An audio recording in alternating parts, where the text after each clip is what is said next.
ये जो हमारी पोयम है वह भी हमें यही बताती है कि जीवन में संघर्ष करना आवश्यक है। इसीलिए तो लेखक ने इसका जो नाम है वह भी जीवन गीत रखा है। तो इसी तरह हमारा जो चैप्टर नंबर 1 है जीवन गीत, अशोक कुमार श्रीवास्तव जी द्वारा रचित जीवन गीत आज हम देखेंगे।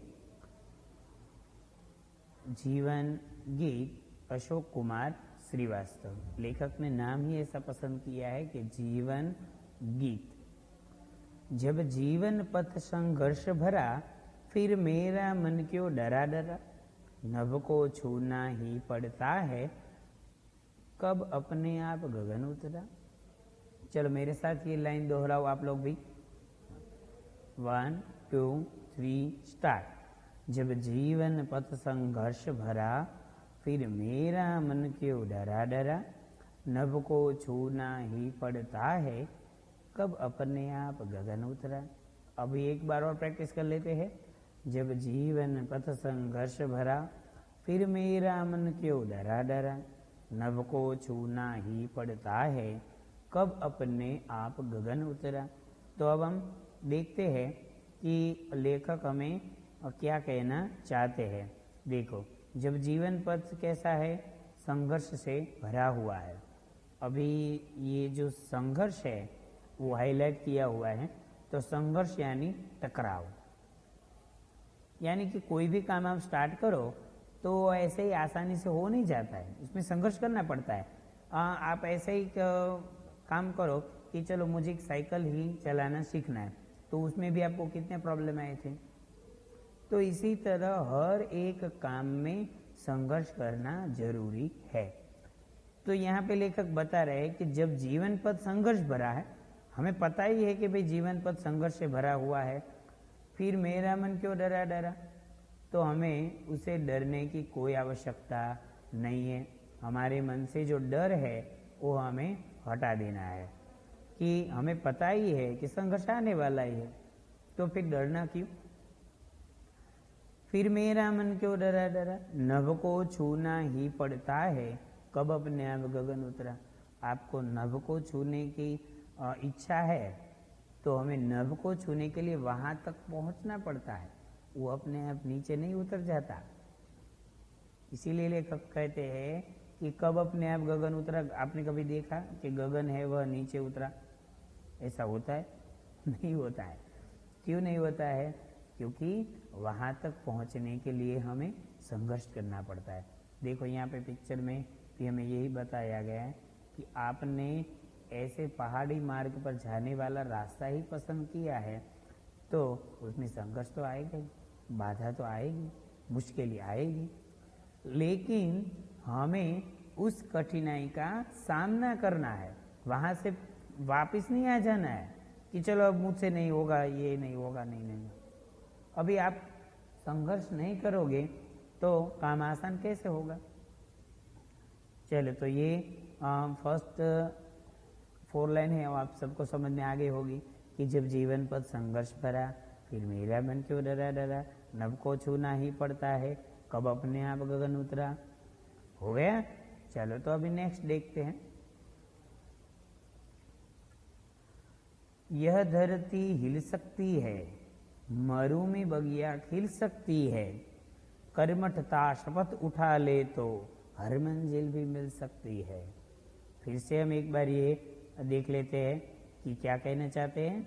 देखो, आपको भी बोलना है, यह धरती हिल सकती है, मरु में बगिया खिल सकती है, कर्मठता शपथ उठा ले तो हर मंजिल भी मिल सकती है।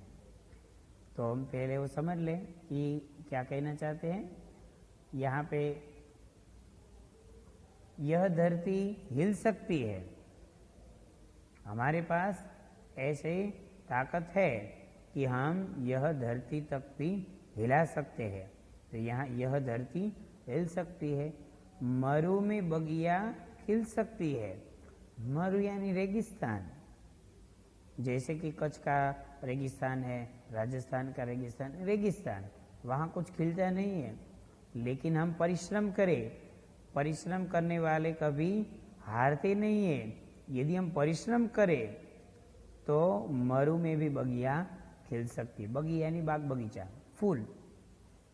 तो ये हमें यहाँ पे देखने को मिलता है कि हम ठान ले कि ये काम मैं करूँगा, ये काम होगा, तो ये काम होगा ही, उसमें कोई रुकावट नहीं होगी।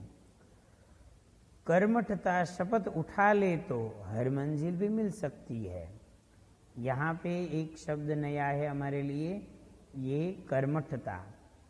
तो उसका मीनिंग है पुरुषार्थ। पुरुषार्थ यानी मेहनत, काम में लगन, एकदम से आपको काम ही करना है, बस कहीं और नहीं। जैसे कि आपका लक्ष्य है कि मुझे पढ़ाई में अच्छी तरह से ध्यान देना है, तो आपका कर्मठता यही है कि आप निरंतर पढ़ते रहिए।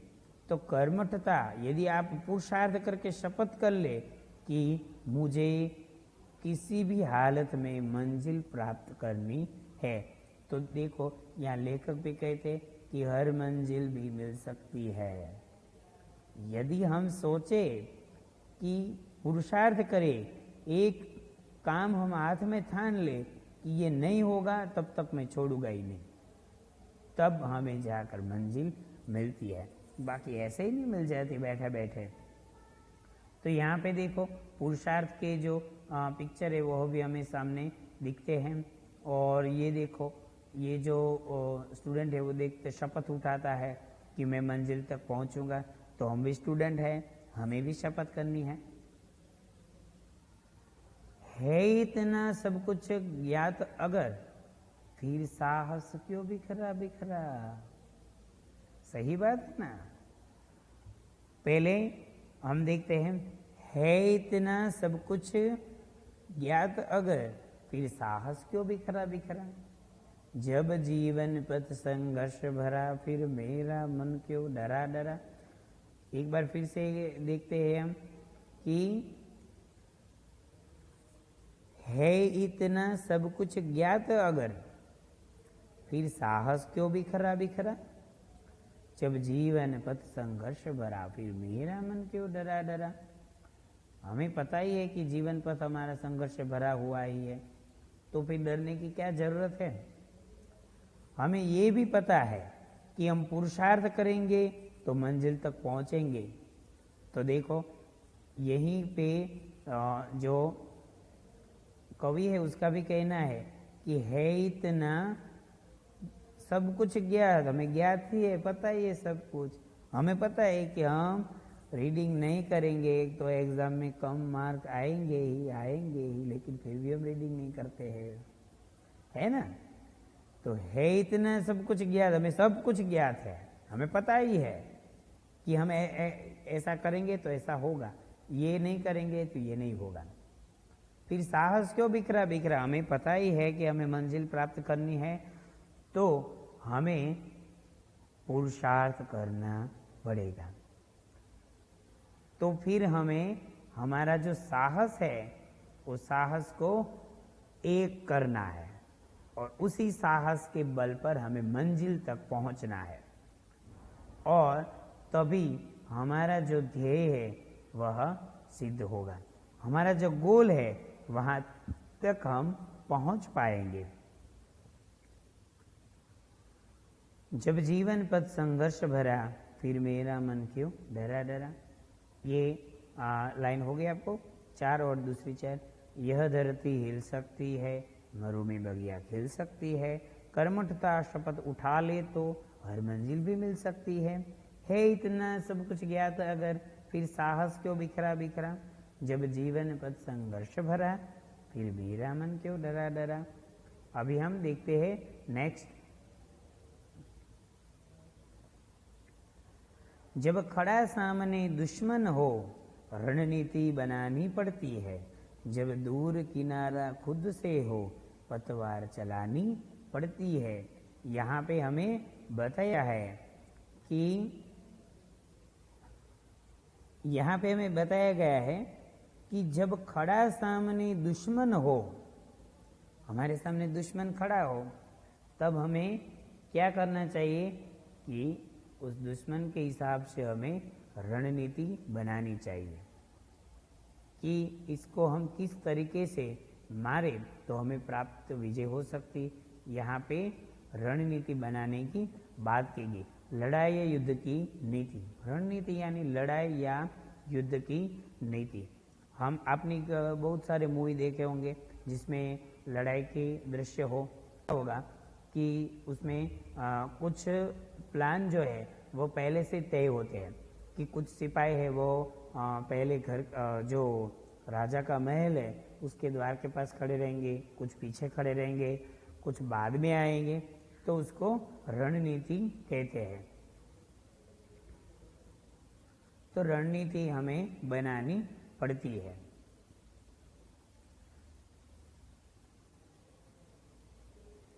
जब खड़ा सामने दुश्मन हो रणनीति बनानी पड़ती है, जब दूर किनारा खुद से हो पतवार चलानी पड़ती है। यहाँ पे हमें बताया गया है कि जब खड़ा सामने दुश्मन हो तब हमें क्या करना है, हमें अपनी रणनीति तय करनी है और ऐसी रणनीति तय करनी है कि जिसमें हमारी विजय हो।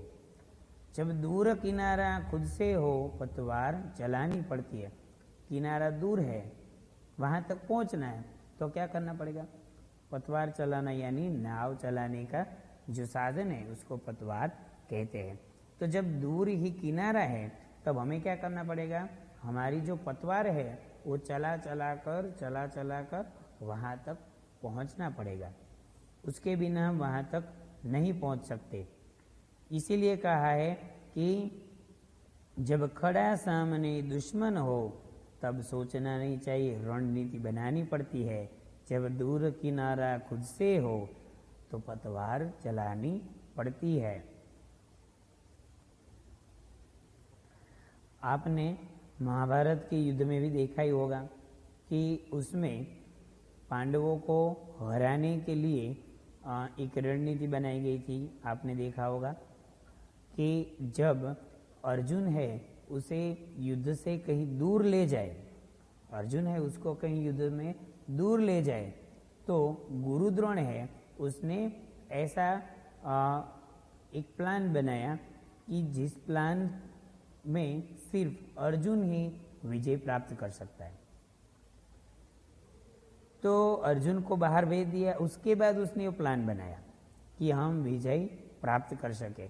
ऐसे कई सारे युद्ध में आपने देखा होगा कि जिसको रणनीति कहते हैं कि कई सारे सिपाही है उसको महल के अंदर रखते हैं और एकदम से सन्नाटा छा जाता है, तब लगता है कि युद्ध समाप्त हो गया, लेकिन युद्ध समाप्त नहीं होता है। जो अंदर के सैनिक है वो फिर से हमला कर देते हैं और इस तरीके से जो सामने वाले है उसको कुछ पता नहीं चलता है और वह युद्ध में हार जाते हैं। तो जब खड़ा सामने दुश्मन हो तब हमें रणनीति बनानी पड़ती है। जब दूर किनारा खुद से हो पतवार चलानी पड़ती है। बिना पतवार के हम वहां तक नहीं पहुंच सकते। यहाँ पतवार चलानी पड़ती, इसका मतलब है हमें मेहनत करनी पड़ेगी, हमें पुरुषार्थ करना पड़ेगा। यदि हमने हार मान ली कि ये मुझसे नहीं होगा तो समझ लेना कि वहाँ हमारी ये जो विजय प्राप्त करने की इच्छा है वो समाप्त हो गई। और स्वामी विवेकानंद जी का भी एक कथन है, उसने कहा है कि जब आप कोई अच्छा काम शुरू करोगे तो उसमें 100 बाधाएं आएंगी। इसका मतलब ये है कि आप कोई भी काम स्टार्ट करते हो अच्छा वाला, तो उसमें कई सारे ऐसे विचार आएंगे कि नहीं ये नहीं अच्छा है, ये अच्छा नहीं है। आप एक बार अपना ट्राई करना कि आज आपने तय किया है कि आज से मैं हर रोज 2 घंटे पढ़ाई के लिए निकालूंगा, उसमें सिर्फ रीडिंग ही करूंगा और उसी टाइम ऐसा होगा कि उसी टाइम टीवी में अच्छे से अच्छा मूवी आ रहा है, या तो आपका फ्रेंड है वो आपको बुलाने आ रहा है, या तो आपके घर गेस्ट आ गए, फिर आप बहाना बनाकर बैठ जाते हो कि चलो आज तो गेस्ट आ गए ना, आज खेलने के लिए जाता हूँ, आज मूवी देख लेता हूँ, कल से बैठूंगा। कल से आपसे बैठा जाएगा नहीं। इसीलिए स्वामी विवेकानंद जी कहा है कि जब आप कुछ बात तय कर लोगे कि मुझे ये काम करना है, तो उस काम में बाधा तो आएगी, लेकिन उस बाधा को आपको पार करना है यही सफलता की कुंजी। यहाँ पे देखो, सफलता की कुंजी यानी चाबी की, ताला जो खुलता है ना, वो ताला कैसे खुलता है? चाबी से, वही बताए, कुंजी यानी चाबी है यही सफलता की कुंजी। जग में इस पर जो खरा रहा, उसके ही स्वेद कणों ने तो पाया जीवन पथ हरा भरा। ये जो लाइन है वो हमें समझाती है कि है यही सफलता की कुंजी। आप बार बार कई लोग पूछते कि सफलता कैसे प्राप्त होती है? पुरुषार्थ। जग में इस पर जो खरा रहा, जिसने पुरुषार्थ में पुरुषार्थ किया और उस पुरुषार्थ को ही अपना लक्ष्य बना लिया, उसको ही जीवन में सफलता मिली है। बाकी लोगों को जीवन में सफलता नहीं मिली है। उसके ही स्वेद, स्वेद यानी अपने पसीने की बूंद, पाया जीवन पथ हरा भरा। उन लोगों का ही जीवन पथ हरा भरा होता है जो चीटिंग करके आगे चले जाते हैं, उसको बाद में पछताना पड़ता है। वो क्षणिक सुख कह जाते हैं कि क्षणिक के लिए आपको अच्छा लगता है कि नहीं अच्छा है, लेकिन वो रास्ता गलत है। रास्ता जो गलत है तो समझ लो कि काम गलत है। काम गलत है तो आपको जो प्राप्त हुआ वो सब क्या है? गलत ही हुआ। तो यहाँ पे हमें बताया गया है कि सफलता की कुंजी जग में इस पर जो खरा रहा, खरा यानी सही, राइट, उसके ही स्वेद कणों ने तो पाया जीवन पथ हरा भरा। जब जीवन पथ संघर्ष भरा, फिर मेरा मन क्यों डरा डरा। तो पूरी पोएम आपको याद रह गई होगी, मुझे लगता है याद रह गई। चलो एक बार हम ये देख लेते हैं पोएम साथ में। जब जीवन पथ संघर्ष भरा, फिर मेरा मन क्यों डरा डरा। नभ को छूना ही पड़ता है, कब अपने आप गगन उतरा।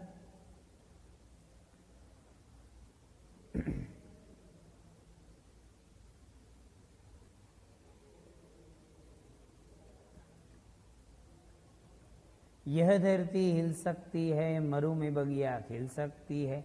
कर्मठता शपथ उठा ले तो हर मंजिल भी मिल सकती है इतना सब कुछ ज्ञात अगर, फिर साहस क्यों बिखरा बिखरा। जब जीवन पथ संघर्ष भरा, फिर मेरा मन क्यों डरा डरा।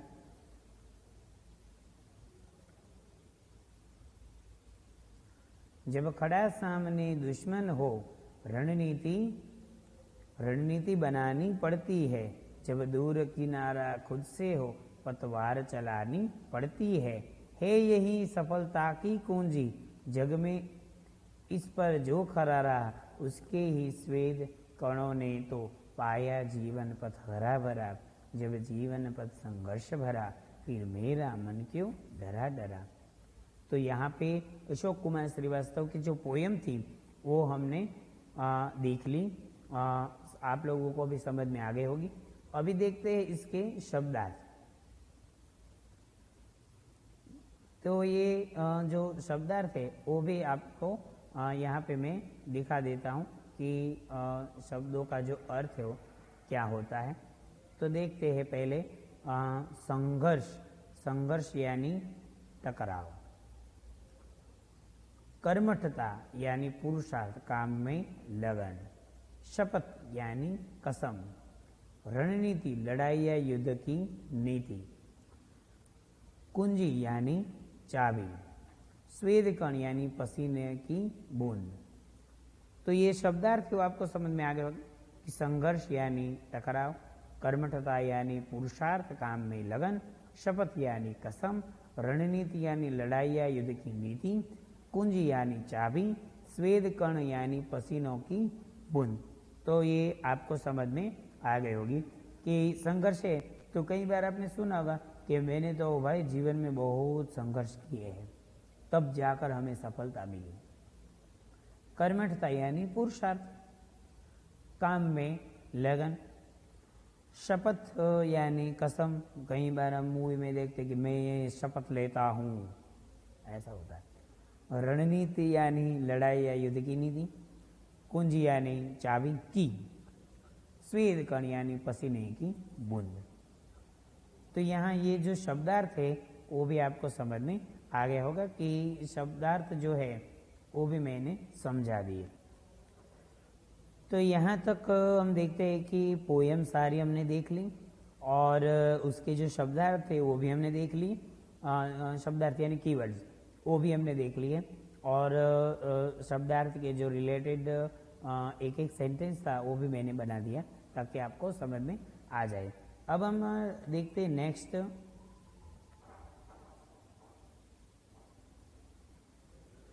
तो हम देखते हैं भाषा संसार पहले, उसके बाद हम देखेंगे अभ्यास, बोलने के बारे, लिखने के बारे, और उसके बाद देखेंगे एमसीक्यू।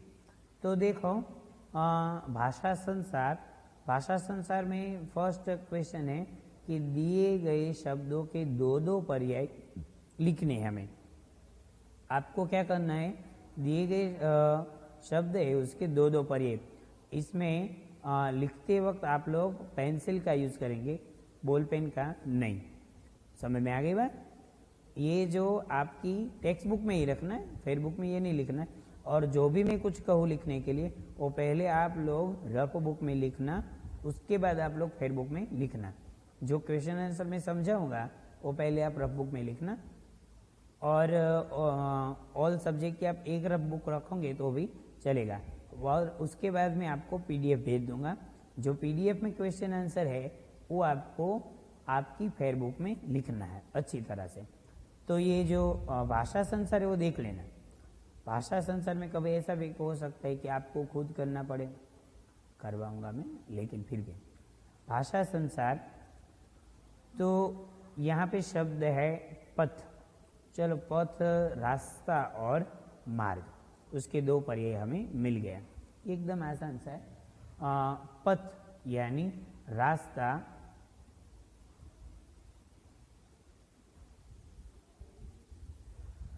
तो पथ यानी रास्ता, मार्ग। नभ तो गगन, अंबर, ये इसके दो शब्द है। नभ तो गगन और अंबर। बगिया तो बगीचा और उद्यान।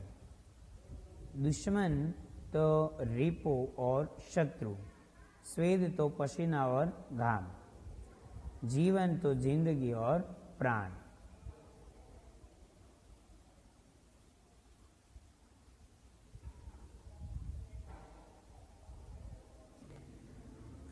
तो हमने देखे कि दो दो पर्यायवाची शब्द है, पथ रास्ता मार्ग, नभ गगन अंबर, बगिया तो बगीचा उद्यान, दुश्मन तो रिपो शत्रु, श्वेत तो पसीना और घाम, जीवन तो जिंदगी और प्राण। जिंदगी दिखाई दे रहा है ना? हाँ, जिंदगी और प्राण। अभी देखो, निम्नलिखित विशेष्य के लिए उपयुक्त विशेषण शब्द ढूंढिए। अभी विशेष्य और विशेषण किसे कहते, पहले वो देख लेते। तो विशेष्य और विशेषण, जिसके पीछे आप या आगे विशेषण लगाते हो, तो जो पहला शब्द है वो विशेष्य और बाद का जो शब्द है विशेषण। मान लो कि हम ऐसा कहें कि ये मोहन है, मोहन श्याम है, मोहन का वर्ण श्याम है, तो श्याम क्या हो गया? विशेषण, और मोहन क्या हो गया? विशेष्य। समझ में आ गया? और एक भी ले लो कि ये अच्छी किताब, तो अच्छी क्या हो गया? विशेषण, और किताब क्या हो गया? विशेष्य। समझ में आ गई बात? दूसरा एक शब्द आप अपने आप बनाओ, तो कोई भी ले लो, कोई भी। हाँ, आ गया? समझ में? ओके। रंग के लिए कलर का ले लो कोई भी। तो हमने देखा कि विशेष्य और विशेषण इसे हम कहते हैं, विशेष्य और विशेषण। अच्छी किताब, तो अच्छी जो है वो विशेषण है, किताब जो है वो विशेष्य है। कोई भी आकार हो, रंग हो, या उनको आगे आप लगा दो तो बन जाता है विशेषण। तो आपको ये बात समझ में आ गई होगी कि विशेषण किस तरीके से लगते हैं। विशेषण जिसे लगते हैं उसे संज्ञा या विशेष्य कहते हैं। यहाँ देखो, दुर्गम पथ, नीला गगन, हरी भरी धरती, नीला गगन, दुर्गम पथ, उचित रणनीति, विस्तृत मरुस्थल और खतरनाक दुश्मन। दुश्मन तो खतरनाक ही सामान्य नहीं होंगे। तो इस तरह ये जो विशेषण है वो आपको समझ में आ गए। ऐसे 5 और शब्द लेकर भी आप उसके आगे विशेषण लगाकर देख सकते हो। यहाँ पे देखो, दुर्गम है वो विशेषण है, तो पथ है वो क्या हो गया, क्या हो गया, विशेष्य। समझ में आ गया? हाँ, तो अभी मैं बोलता हूँ चलो कि दुर्गम विशेषण में रखता हूँ, तो उसके आगे हम कौन सा शब्द लगाएंगे, दुर्गम। तो दुर्गम के आगे हम जंगल रख सकते हैं, दुर्गम जंगल, दुर्गम पहाड़ी इलाका। तो इस तरीके से हम विशेषण और विशेष्य का परिचय लेते हैं। और आगे देखते हैं हम, तो ये बात हो गई हमारी भाषा संसार की। तो भाषा संसार के बाद हम देखते हैं हमारे MCQ, चुनने की बारी। तो उसमें देखो आप, कवि मनुष्य के जीवन को मानता है तो संघर्ष से भरा। आंसर आता है ख, अंधकार से भरा नहीं, संघर्ष से भरा राइट, और खुशियों से भरा भी नहीं, उम्मीदों से भरा भी नहीं। तो आंसर कौन सा हो गया, संघर्षों से भरा।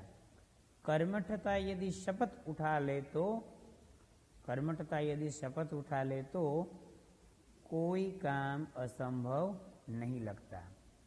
उसके आंसर ऐसे कि कर्मठता आराम करती है, कोई काम नहीं होता, कोई काम असंभव नहीं लगता, कार्य मुश्किल हो जाता है। लेकिन वो सब उसके जो ऑप्शन है वो गलत है, एक ग वाला है वही राइट है। तो नेक्स्ट, हरा भरा जीवन पथ किसे मिलता है, तो वो तो सामान्य है कि जो खूब परिश्रम करने वालों को, खूब परिश्रम करने वालों को ही हरा भरा जीवन पथ मिलता है। आराम से बैठे रहने वाले को कुछ नहीं मिलता है। तो ये जो 3 MCQ है, कवि मनुष्य के जीवन को मानता है संघर्ष से भरा।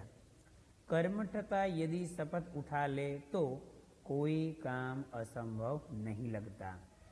हरा भरा जीवन पथ किसे मिलता है, तो खूब परिश्रम करने वालों को। तो अभी यहाँ पे याद रखना है कि आप लोगों को जो ये पोयम है वो भी फिर बुक में लिखनी है। पोयम के बाद शब्दार्थ है वो भी लिखने हैं, और उसके बाद जो क्वेश्चन आंसर है वो, और उसके बाद MCQ। भाषा संसार है वह फिर बुक में नहीं लिखना है। भाषा संसार है वो सिर्फ आपको जो चैप्टर हमारा खत्म हो उसके पीछे भाषा संसार आते हैं, तो वहीं पे आपको फिलअप करना है, वो फिर बुक में लिखने की जरूरत नहीं है। तो यहाँ तक आपको समझ में आ गई बात। कवि मनुष्य के जीवन को मानता है संघर्ष से भरा। कर्मठता यदि शपथ उठा ले तो कोई काम असंभव नहीं लगता।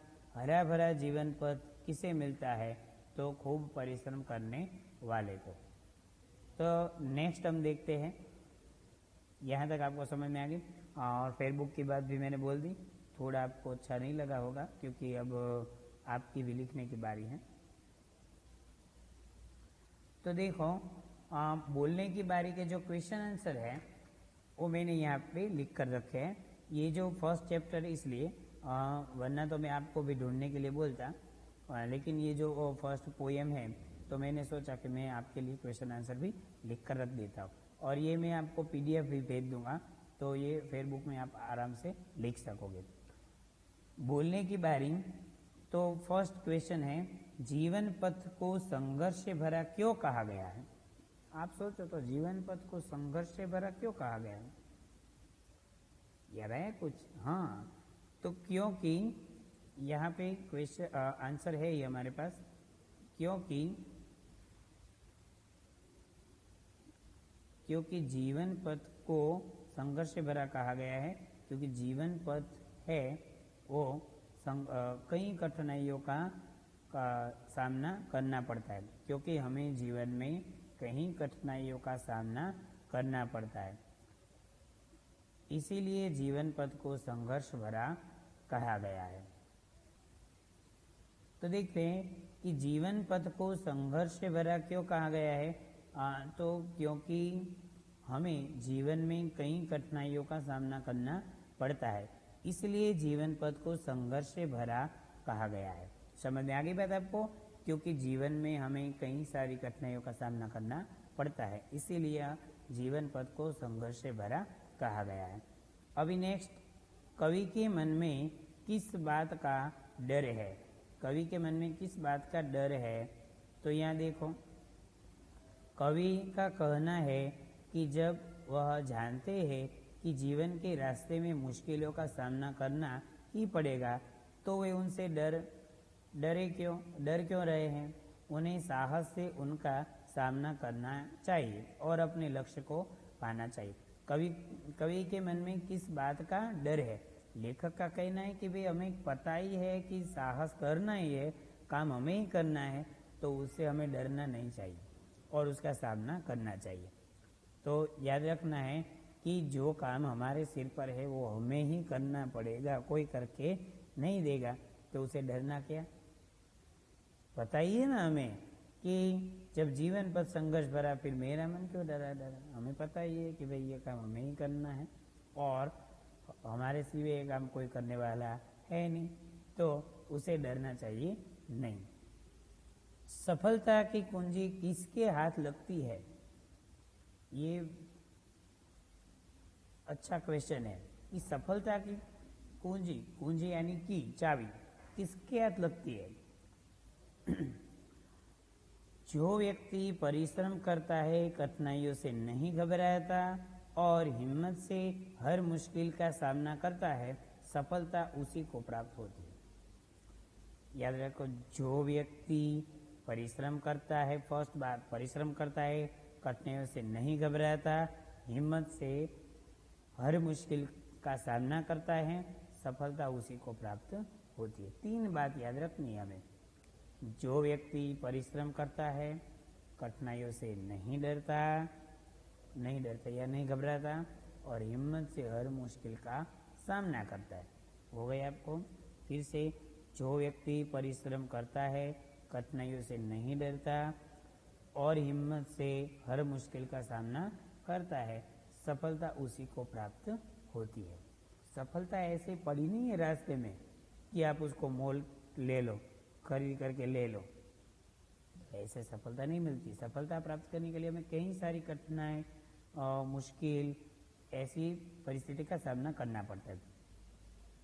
लिखने की बारी का एक ही क्वेश्चन है आपके पास, कैसा व्यक्ति अपने जीवन पथ को हरा भरा बनाता है? दूसरे 2 क्वेश्चन है मैं बता देता हूँ।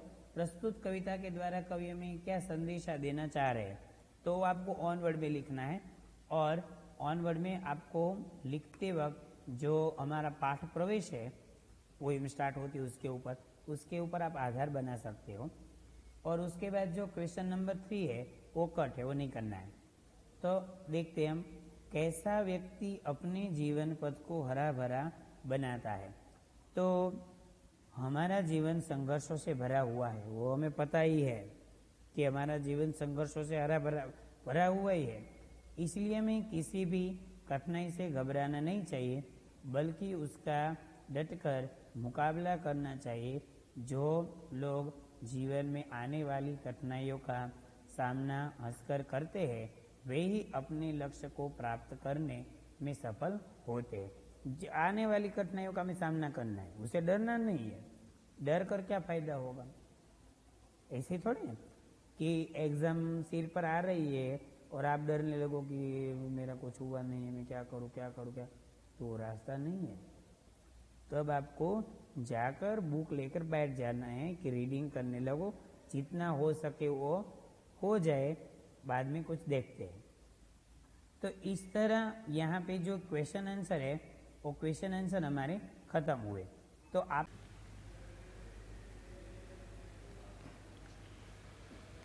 चैप्टर नंबर 2 है छोटा जादूगर, पाठ प्रवेश।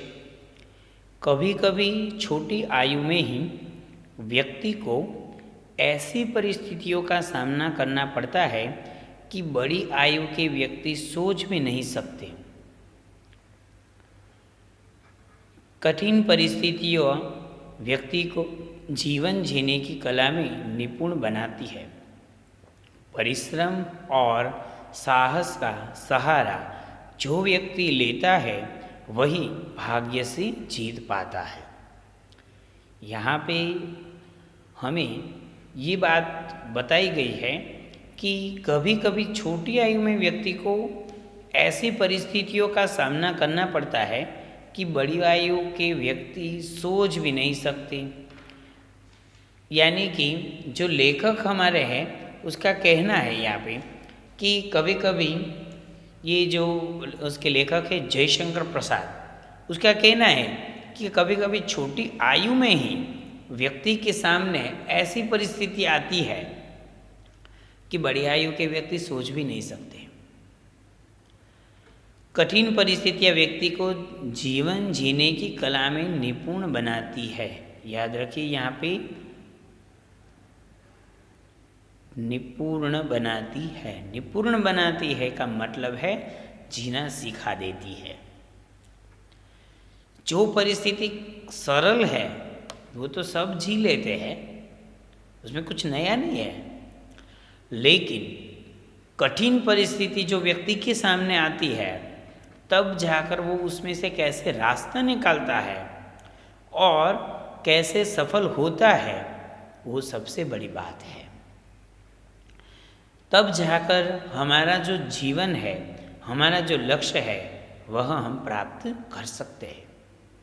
सीधे रास्ते तो सब चलते ही है, सीधे रास्ते से आपको सब कुछ मिल जाए वो तो सबको मिलता है ना, लेकिन कठिन परिस्थितियां हैं और यदि व्यक्ति उसमें जीवन जीना की कला में निपुण बन जाए तो सफल हो जाता है। परिश्रम और साहस का सहारा जो व्यक्ति लेता है वही भाग्य से जीत पाता है। यहाँ पे देखो बात बताई गई है कि परिश्रम और साहस का सहारा, परिश्रम और साहस का सहारा जो व्यक्ति लेता है वही भाग्य से जीत पाता है। यदि आपको भाग्य से जीत प्राप्त करनी है, नसीब से आगे बढ़ना है, तो सबसे पहले आपको परिश्रम और साहस करना पड़ेगा, तो ही आप जीत पाओगे। एक छोटी सी स्टोरी है कि एक प्राचीन काल में बड़े सा आश्रम है और आश्रम में कई सारे जो छात्रगण हैं यानी कि स्टूडेंट्स हैं वो रहते हैं, लेकिन उन सब में एक जो छात्र है वो पढ़ने में बिल्कुल नीरस है, उसको पढ़ने में मज़ा ही नहीं आता है हमारे में भी कई होते हैं ऐसे। तो उसको पढ़ने का बिल्कुल पसंद नहीं था। अब हुआ ऐसा कि जो उनके साथ पढ़ने वाले थे वो धीरे धीरे आगे होते गए, वो उन लोगों से पीछे हो गया। गुरुदेव ने उसे बुलाया कि बेटा थोड़ा पढ़ने में ध्यान दो तो अच्छा रहेगा, तुम्हारे लिए भी अच्छा है। लेकिन उसको कुछ फर्क नहीं पड़ा। फिर सेकंड टाइम गुरुदेव ने उसको पढ़ाया कि चलो तुम्हें कोई दिक्कत है तो मुझे बताओ बेटा। तो भी उसने कहा कि हाँ हाँ मैं पढ़ूंगा। लेकिन नेक्स्ट ईयर भी यही हुआ। उनके जो साथ थे वो उनसे 2 ईयर आगे हो गए और वो पीछे रह गया। लेकिन उसके दिमाग में अभी कोई पढ़ने की इच्छा ही नहीं है। फिर गुरुदेव ने कहा कि बेटा अब तुम घर चले जाओ और तुम्हें पढ़ने में बिल्कुल रस नहीं है, तुम घर जाकर कुछ काम वगैरह सीख लो, तुम पढ़ नहीं सकते हो, जाओ तुम घर चले जाओ। तो उसने कहा कि कोई बात नहीं मैं घर चला जाता हूँ। वो धीरे धीरे चलने लगा अभी रास्ते में उसको भूख लगी, प्यास लगी, फिर सोचा कि चलो गुरुदेव ने खाने के लिए कुछ दिया तो है, मैं खा लेता हूँ, पहले पानी ढूंढता हूँ। फिर उसने देखा कि एक वेल यानी कि कुआं जो था, तो वो जो पानी भरने की जो जगह थी, वहाँ पे उसने कुछ पत्थर देखे ऐसे राउंड शेप में। जो पानी भरने की गांव में कुएं होते हैं, वहाँ पे ऐसे राउंड शेप से बना हुआ होता है, तो उसके अंदर से पानी भरते हैं वो लोग। तो ये जो यहाँ पे पत्थर लगे हुए होते हैं, यहाँ पे पत्थर लगे हुए होते हैं, लेकिन उसने देखा कि वो लोग रस्सी अंदर फेंकते हैं, फिर उसमें बाल्टी भर भर कर बाहर निकालते हैं। तो रस्सी की वजह से जो पत्थर थे, वो पत्थर ऐसे सीधे नहीं थे, उस पर ऐसे ऐसे निशान हो गए थे। ये जो पत्थर पे निशान थे वो किसके थे? रस्सी के, क्योंकि उसमें पानी डालने के लिए रस्सी जाती है, तो जो पत्थर होता है ना, उसके साथ वो रस्सी ऐसा ऐसे खींचती रहती है। तो फिर क्या हुआ, उसके दिमाग में कुछ क्लिक हुआ कि ये छोटी सी रस्सी है और ये पत्थर तो देखो कितना हार्ड है, कितना कठिन है, लेकिन ये पत्थर पर भी अपने निशान छोड़ जाती है। तो मैं तो इंसान हूँ, मेरे पास तो दिमाग है, मैं कुछ भी कर सकता हूँ। वो वापस गए अपने गुरुदेव के पास। उसने बोला कि गुरुदेव मुझे माफ़ कीजिए और मुझे यहाँ रहने दीजिए, मैं आपको प्रणाम करता हूँ। क्यों? गुरुदेव ने कहा कि आपको क्यों भाई, यहाँ क्या है अब तुझे, तू पढ़ने में बिल्कुल नहीं चलेगा, तो चला जा। तो उसने कहा कि नहीं नहीं नहीं, मैं एक बार मुझे कोशिश करने दीजिए, मैं कोशिश करता हूँ, मैं अच्छी तरीके से ही पढ़ूंगा और पूरा विश्वास के साथ कहता हूँ कि मैं अब असफल नहीं होऊंगा। गुरुदेव ने कहा कि चलो अच्छा है, कोई बात नहीं, एक बार और देख लेते हैं। फिर वो तो पढ़ने में बिल्कुल अच्छा हो गया और वो तो पढ़ने लगा, उसकी पढ़ने में रुचि बढ़ने लगी। तो फिर जाकर गुरुदेव ने कहा कि वाह बेटे, जो मैं नहीं कर पाया रहा था तू एक ही बार में सीख गया, ऐसा कैसे हुआ? तो उसने बोला कि आपने मुझे घर जाने के लिए भेज दिया। घर जाने के लिए भेज दिया यानी कि क्या हो गया, यहाँ पे कठिन परिस्थिति उसके ऊपर आ गई। मैंने सोचा कि घर जाकर मैं क्या बताऊंगा, उन लोगों को तो ऐसा ही होगा कि मेरा बेटा पढ़ने के लिए गया है, अच्छी तरीके से पढ़कर आएगा, लेकिन मैं तो कुछ पढ़ा लिखा था नहीं। इसीलिए मैंने सोचा, और वहाँ पे कुएं की धार पर मैंने देखा तो उससे मेरे दिमाग चलने लगा और मैंने सोचा कि नहीं, अब मुझे पढ़ना है और पढ़ना है। तो मैं यहाँ आकर पढ़ने लग गया। तो इस तरह देखो, यहाँ भी हमने देखी एक बात कि जो कठिन परिस्थिति है, कठिन परिस्थिति यदि आ जाए तो वह हमें ये जो जीवन जीने की कला है वह हमें सिखा देता है। ये जो जीवन जीने की कला है, यहाँ पे हमने देखा कि जो कठिन परिस्थिति है वह हमें जीवन जीने की कला सिखा देती है कि ऐसी परिस्थिति, ऐसे हालात हमारे सामने आए तो हम क्या कर सकते हैं, कि ऐसे हालात हमारे सामने आए तो हम क्या कर सकते हैं, हमें वही सीखना है। तो देखते ही हम छोटा जादूगर क्या कहता है। कार्निवल के मैदान में बिजली जगमगा रही थी, हंसी और विनोद का कलनाद गूंज रहा था। मैं खड़ा था उस छोटे फुहारे के पास जहाँ एक लड़का चुपचाप शरबत पीने वाले को देख रहा था। यहाँ पे लेखक है जयशंकर प्रसाद, वह कार्निवल के मैदान में गए हैं।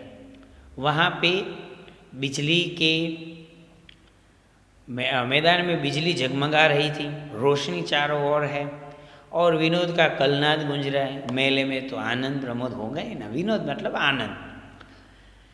मैं खड़ा था उस छोटे फुहारे के पास। लेखक जो है वह छोटे फुहारे के पास खड़े थे, जहाँ एक लड़का चुपचाप शरबत पीने वाले को देख रहा था। उस बेचारे के पास पैसे नहीं होंगे, तो वो सबको देख रहा है। कोई शरबत पी रहा है, कोई और खाना खा रहा है, तो वह जो लड़का है वो उन सबको देख रहा है, चुपचाप देख रहा है बेचारा। उसके गले में फटे कुर्ते के ऊपर एक मोटी सी सूत की रस्सी पड़ी थी और जेब में कुछ ताश के पत्ते थे, जो उसके गले की में एक मोटी सूत की रस्सी गले में पड़ी हुई थी। और ताश के पत्ते जो हम खेलते हैं ना, और ऐसे पत्ते उसके पास थे। और जेब से कुछ ताश के पत्ते थे। उसके मुंह पर गंभीर विषाद के साथ धैर्य की रेखा थी। एकदम धीरज होकर उसके चेहरे पर दिखाई दे रही थी। गंभीर विषाद है बेचारे के मुंह पर, दिखाई दे रहा है कि वो दुखी है, लेकिन उसके चेहरे पर गंभीरता है, धैर्य है। मैं उसके और न जाने क्यों आकर्षित हुआ। उसके अभाव में भी संपूर्णता थी। मैंने पूछा, क्यों जी, तुमने इसमें क्या देखा? लेखक को वो लड़का पसंद आया, वो आकर्षित हुआ उससे कि इतना छोटा सा लड़का है, ये सूत की गले में रस्सी डाली हुए है और अपने जेब में ये ताश के पत्ते पड़े हैं। ये कुछ सोचने वाली की बात है, और है भी इतना धैर्यशील। चोर या लूटपाट करने वाला होता तो कब का भाग गया होता। और लेखक ने, जयशंकर प्रसाद ने उससे पूछा, क्यों जी, तुमने इसमें क्या देखा? लेखक ने कहा कि बेटा इधर आओ, तुमने इसमें क्या देखा? ये कार्निवल तो पूरा चल रहा है। मैंने सब देखा है। यहाँ चूड़ी फेंकते हैं, खिलौने पर निशाना लगाते हैं, तीर से नंबर छेदते हैं। मुझे तो खिलौनों पर निशाना लगाना अच्छा मालूम हुआ। उसने बताया कि ये तो मेला है साहब जी, यहाँ तो मैंने सब देख लिया। कुछ चूड़ियाँ फेंकते हैं ना, वो रिंग होती है बड़ी, और सामने जो चीज़ें होती उसके ऊपर आप अपनी रिंग फेंको तो आपको वो चीज़ मिलती है। ऐसे अलग अलग रूल्स होते हैं उसके। खिलौनों पर निशाना लगाते हैं, वो सीधी तरह देखते हैं, उसके बाद वो रिंग फेंकते हैं। तीर से नंबर छेदते हैं, वो तीर लगाते हैं और तीर से नंबर छेदते हैं। वो कहते हैं कि भाई कौन सा नंबर लगाना, तो ये से तीर से खींचकर फिर कहीं कहीं बंदूक भी रखते हैं और ये बंदूक से हम निशाना लगाते हैं। तो कहा कि ये मैंने सब देख लिया है। आपने नहीं देखा, मैंने देख लिया, सब कुछ देख लिया। क्या जी, तुमने इसमें क्या देखा? तो लेखक ने ऐसा कहा कि भाई तू यहाँ पे सबको चुपचाप से ऐसे देख रहा है, तो तूने कुछ देखा कि देखा ही नहीं है कुछ? तो उसने बताया, जादूगर तो बिल्कुल निकम्मा है। उसने बोला कि जादू के खेल में कुछ है नहीं, जादूगर भी मैंने देखा है, उससे अच्छा तो ताश का खेल मैं ही दिखा सकता हूँ। उसने अपने जेब में जो ताश के पत्ते थे ना, वो दिखाए कि इससे अच्छा तो मैं खेल दिखा सकता हूँ। तो जादूगर के पास कुछ जादू का खेल नहीं है, उससे तो अच्छा मैं दिखाऊंगा। उससे अच्छा तो ताश का खेल, उसने बड़ी निडरता से कहा। उसकी वाणी में कहीं रुकावट न थी और एकदम कॉन्फिडेंस के साथ उसने बताया, जैसे वो सब कुछ जानने वाला हो खेल। उसने बताया कि उससे अच्छा तो मैं दिखा देता हूँ, उसमें क्या देखना है, जादूगर को तो कुछ नहीं आता है, बिल्कुल निकम्मा है। यहाँ पे एक न्यू शब्द है हमारे लिए, ये जो निकम्मा, निकम्मा यानी कि बिना काम का, कुछ काम का नहीं है, झूठ मूठ के पैसे ले लेता ऐसा। तो उसने बताया, लेखक ने कहा कि इतना छोटा लड़का है लेकिन इसकी निडरता तो देखो, और उसकी वाणी में कहीं रुकावट भी नहीं, ऐसी मिली जुली वाणी भी नहीं है।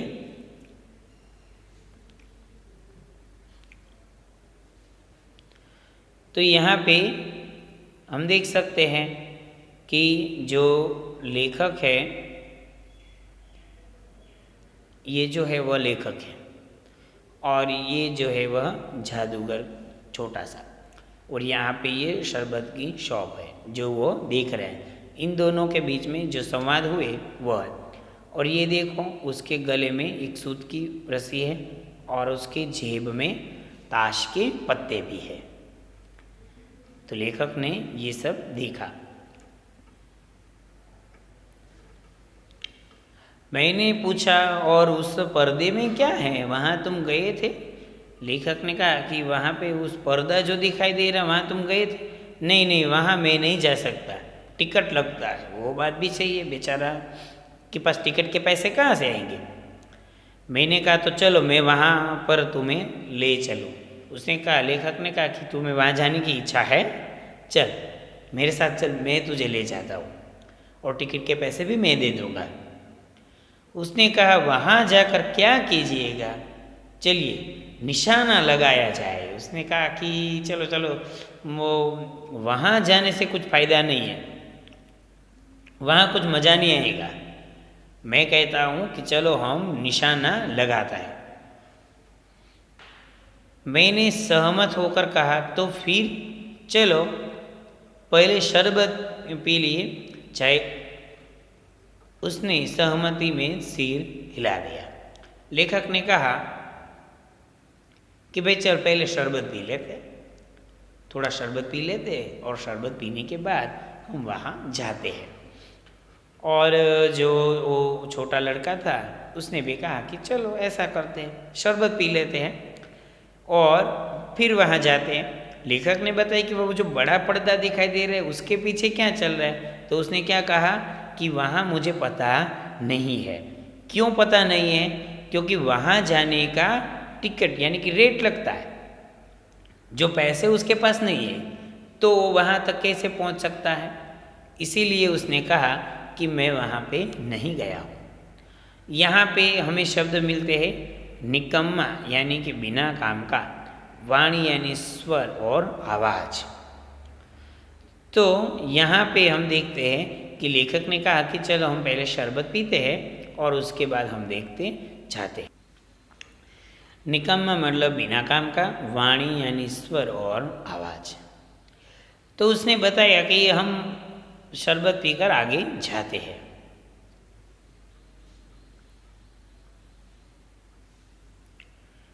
तो यहाँ पे हम देख सकते हैं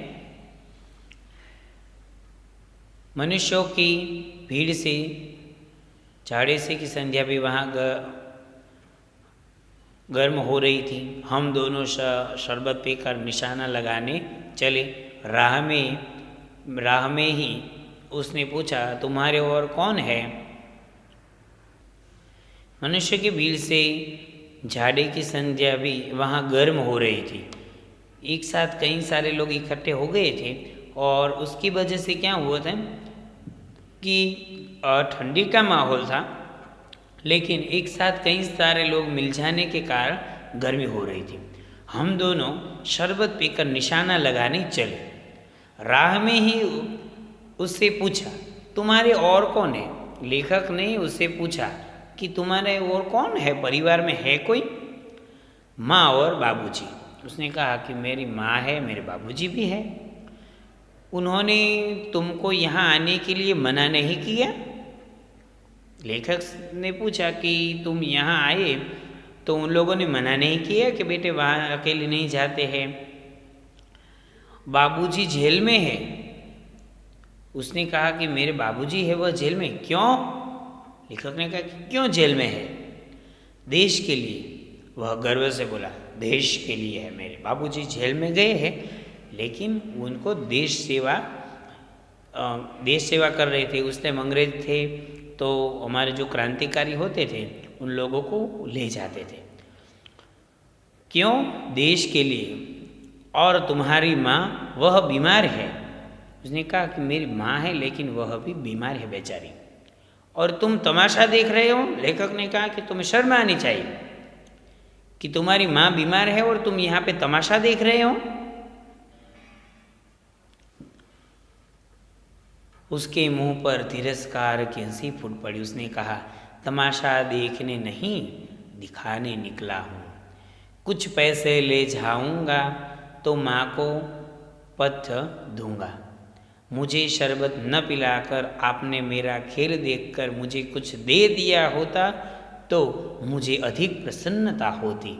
उसने कहा कि मैं यहाँ खेल दिखाता हूँ बाबूजी, यहाँ से मैं जो खेल दिखाता हूँ और उससे जो पैसे मुझे मिलते हैं वह पैसे मैं अपनी माँ को देता हूँ और मेरी माँ को उस पैसे से पथ्य दूंगी, यानी कि उसे राहत मिलती है।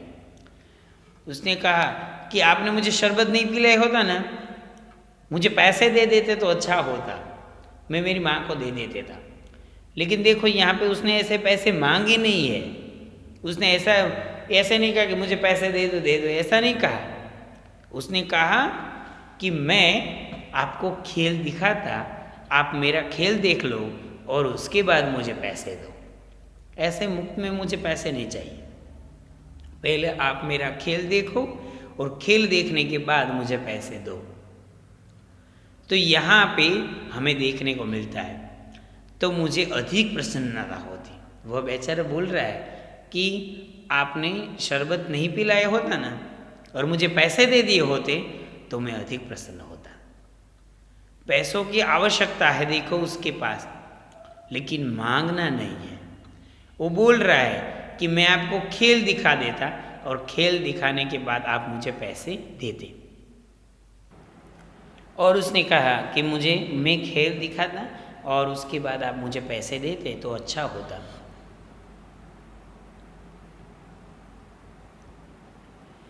और एक बात बताई उसने कि मैं अवश्य से उस 13-14 वर्ष के लड़के को देखने लगा। लेखक है वह उस लड़के को देखने लगे, वह लेखक उसको देखने लगे। 13-14 वर्ष की लड़का है वह, और उसके दिमाग में इतना सारा चल रहा है कि मैं खेल दिखाकर पैसे जमा करके उस पैसे से अपना घर चला सकूँगा। हाँ, मैं सच कहता हूँ बाबूजी, माँ जी बीमार है इसलिए मैं नहीं गया। हाँ, मैं सच कहता हूँ बाबूजी। उसने बोला कि बाबूजी मैं सच कहता हूँ, माँ जी बीमार है इसलिए मैं नहीं गया। कहाँ? जेल में। वह भी देशभक्त है, उसको भी देश सेवा करनी है, लेकिन वो अपने पिताजी के साथ जेल नहीं गया। क्यों नहीं गया? कि अपनी माँ की सेवा करने के लिए। तो यहाँ पे हमें देखने को मिलता है कि माँ और बाप से सब बड़ा कोई नहीं है। माता पिता की सेवा हमें पहले करनी चाहिए और वो जो बात बोले वह हमें सुननी चाहिए। हमें अपना दिमाग उसमें लगाना ही नहीं है। आपके मदर और फादर जो आपको बोले उसमें आपको अपना दिमाग लगाना ही नहीं है, वो जो बोले वो करना है। तो वही बात हमें यहाँ पे छोटे जादूगर में भी देखने को मिलती है। उसने कहा कि जेल में जब कुछ लोग खेल तमाशा देखते हैं तो मैं क्या दिखाकर माँ की दवा जरूर अपना पेट भर सकता हूँ। उसने कहा जेल में मैं चला गया तो यहाँ मेरे माँ का भरण पोषण, उसको खाना पीना कहाँ से मिलेगा, इसीलिए मैं जेल नहीं गया। जेल में गया होता तो मैं तमाशा थोड़ा दिखा सकता वहाँ पे। मैंने दीर्घ निश्वास लिया। लेखक ने बड़ी सी गहराई में श्वास को जाने दिया और छोड़ दिया। चारों ओर बिजली के लट्टू नाच रहे थे। मन व्यग्र हो उठा। मैंने उससे कहा, अच्छा चलो निशाना लगाया जाए। यहाँ पे हमें ये लाइन में देखने को मिल रहा है कि लेखक है उसको भी ये बात सुनकर बहुत दुख लगा है। वह भी सोच में पड़ गए कि इतना छोटा सा लड़का और उसके दिमाग में इतने अच्छे विचार पड़े हैं। 13-14 ईयर्स का ही है वह, लेकिन फिर भी देखो कितना सोच रहा है वह। कि मैं मेरी माँ की सेवा कर रहा हूँ, मेरे बाबूजी नहीं रहे, वो जेल में चले गए हैं। हम दोनों उस जगह पर पहुँचे जहाँ खिलौने को गेंद से गिराया जाता था। लेखक वहाँ पर पहुँच गए कि जहाँ खिलौने को गेंद से गिराया जाता है, यानी कि बॉल फेंके जाते हैं और बॉल से चीज़ को गिराया जाता है। हम दोनों उस जगह पर पहुँचे जहाँ खिलौनों को गेंद से गिराया जाता है। मैंने 12 टिकट खरीदकर उस लड़के को दे दिए। लेखक ने 12 टिकट खरीदे, यानी कि 12। वह निकला पक्का निशानेबाज, उसकी कोई गेंद खाली नहीं गई। देखने वाले दंग रह गए। उसने 12 खिलौने बटोर लिए, लेकिन उठाता कैसे? कुछ मेरे रुमाल में बांधे, कुछ जेब में रख लिए। बोला कि वो तो निकला पक्का निशानेबाज। उसने क्या किया? 12 टिकट खरीदी थी, यानी कि 12 टिकट में एक भी बॉल उसका खाली नहीं गया। तो वो तो खिलौना गिराता गया और लेता गया, लेकिन वो रखे कहाँ? उसके पास, बेचारे पास तो था नहीं कुछ। लेखक ने अपना रुमाल दे दिया, उसके अंदर वो बांध कर ले गया। लड़के ने कहा, बाबूजी आपको तमाशा दिखाऊंगा, बाहर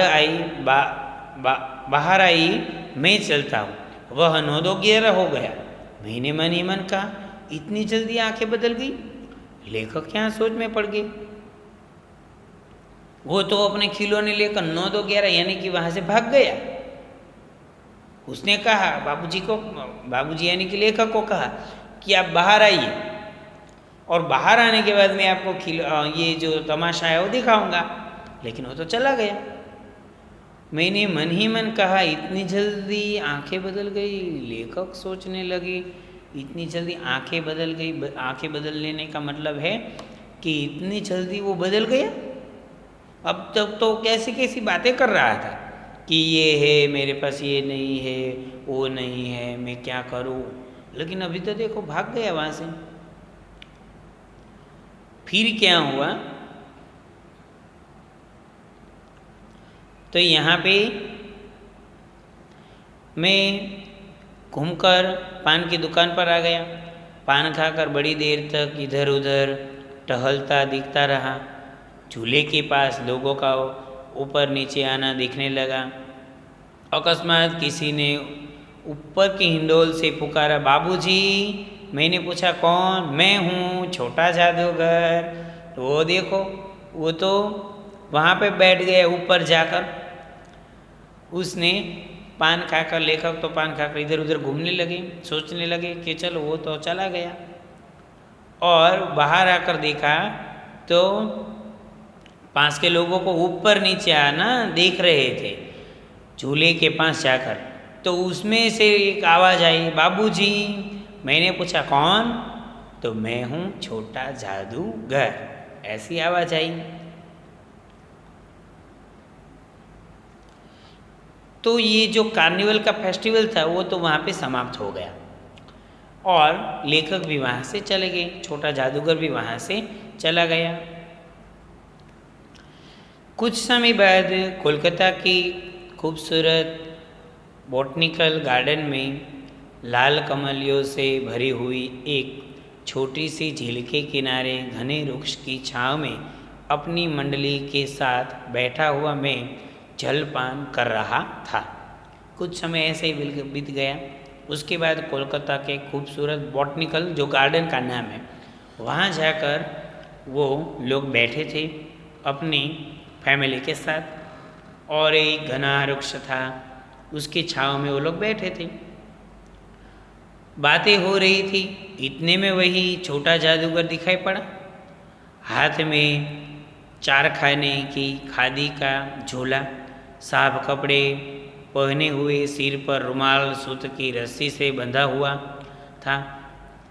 मस्तानी चाल से झूलता हुआ आकर कहने लगा, देखो यहाँ। लेखक ने कहा कि खादी का झोला, हाथ में 4 खाने की खादी का झोला, यानी कि ये, और ये जो साफ सुथरे कपड़े, ये है लेखक की पूरी फैमिली। तो उसने देखा कि ये यहाँ क्या कर रहा है ये, मस्तानी चाल से झूलता हुआ आकर कहने लगा, एकदम मस्तानी चाल से चल रहा है वो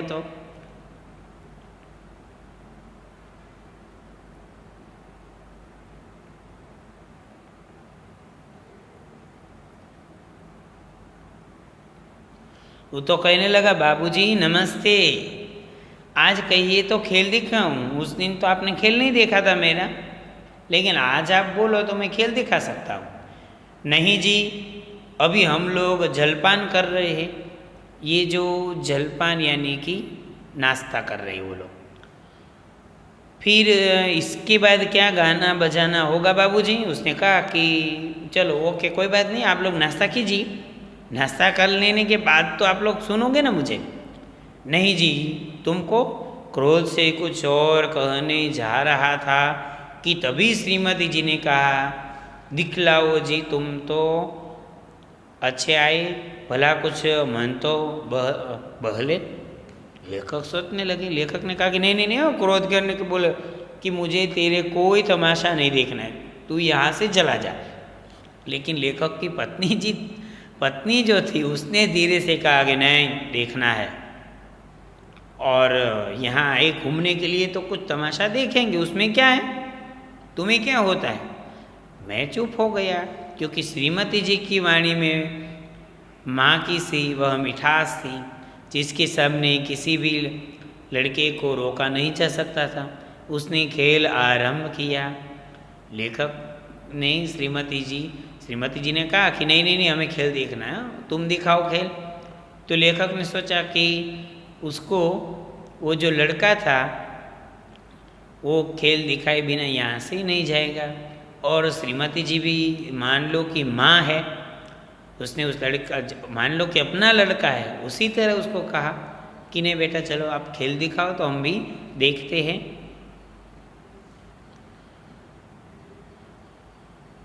उस दिन के सब खिलौने उसके खेल में अपना अभिनय करने लगे। भालू मनाने लगा, बिल्ली रूठने लगी, बंदर घुड़कने लगा।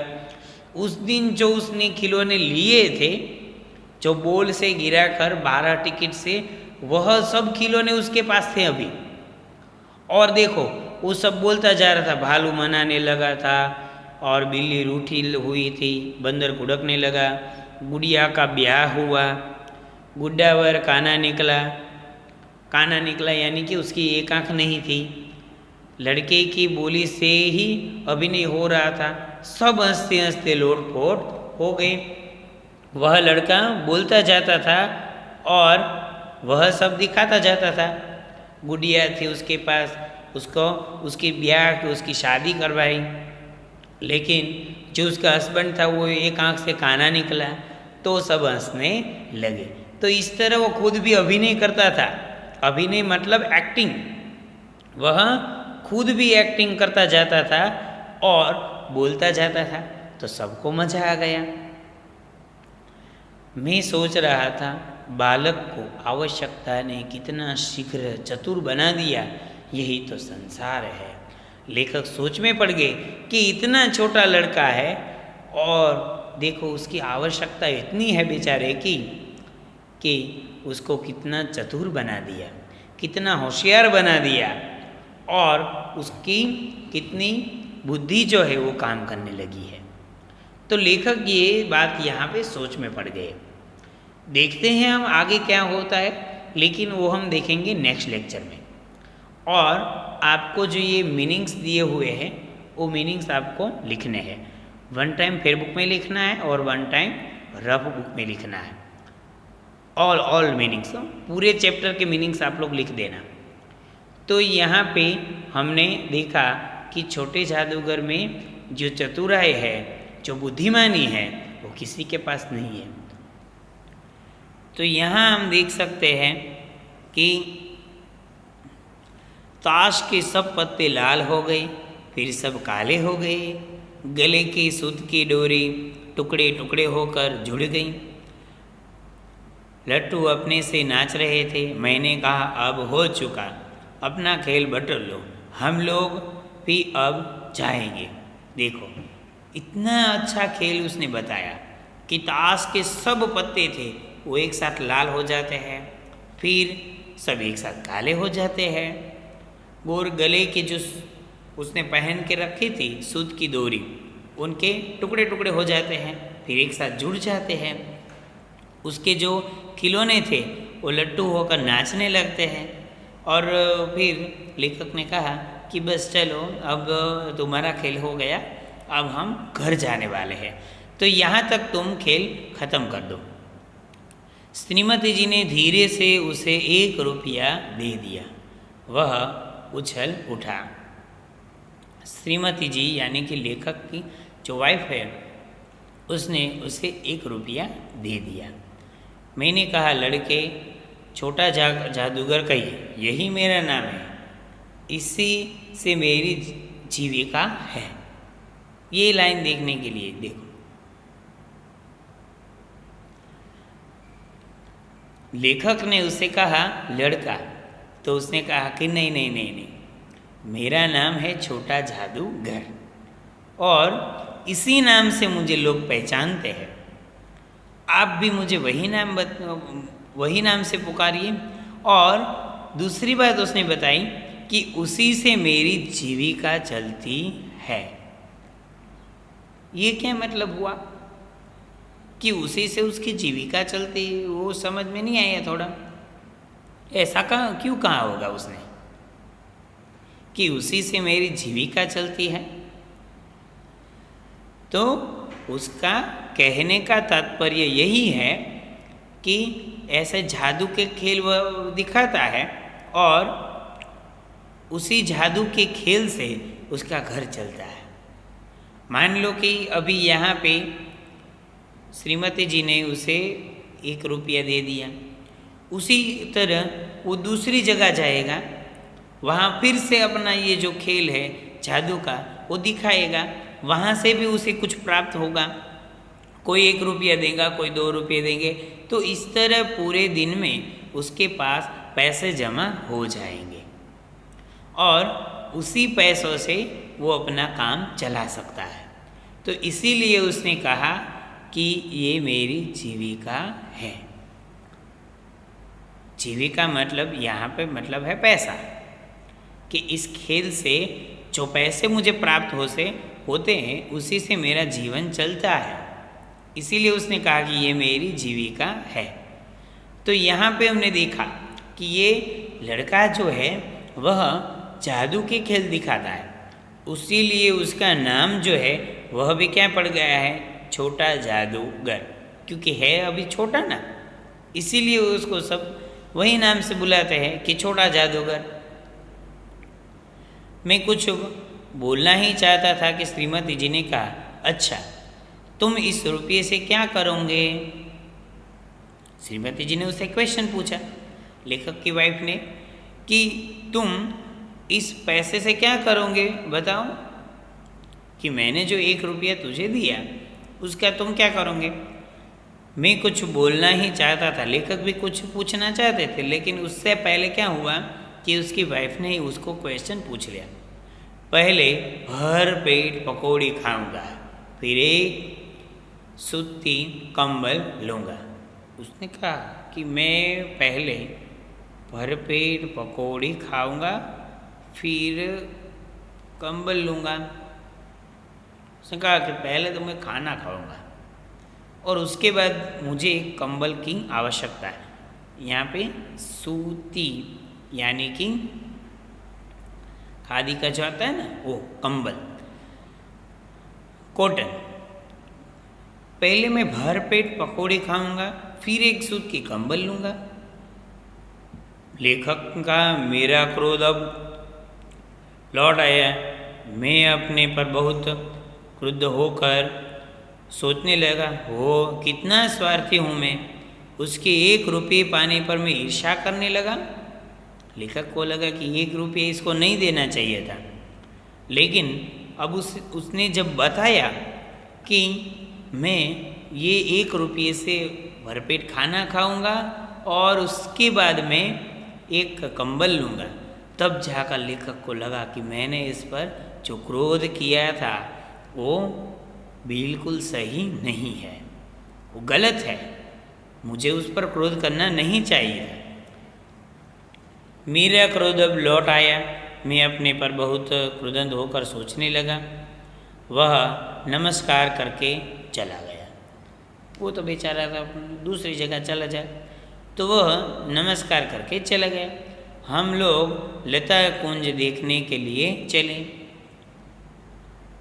लता कुंज यानी कि जो हरियाली होती है वह, तो वो लोग वो सब देखने लगे कि कैसे कैसे पेड़ है, कैसे कैसे पौधे हैं, ग्रीनरी कितनी है, तो वो सब वह देखने लगे। उस छोटे से बनावटी जंगल में संध्या साएं साएं करने लगी थी। यहाँ पे बात बताई गई कि जंगल में संध्या यानी कि शाम होने लगी थी। सूर्य की अंतिम किरण वृक्षों के पत्तियों से विदाई ले रही थी। एक शांत वातावरण था। हम लोग धीरे धीरे मोटर से हावड़ा की ओर आ रहे थे। ये जो हावड़ा है वो प्लेस का नाम है। तो कोलकाता के बॉटेनिकल गार्डन में लेखक थे, वहाँ पे उसने सब देखा। ये जो छोटा जादूगर था उसका खेल भी देखा और वहाँ से वो लोग निकल गए। शाम होने लगी थी, इसीलिए उसने सोचा होगा कि चलो अंधेरा हो जाए उससे पहले हम यहाँ से चले जाते हैं। तो वो वहाँ से निकलते हैं।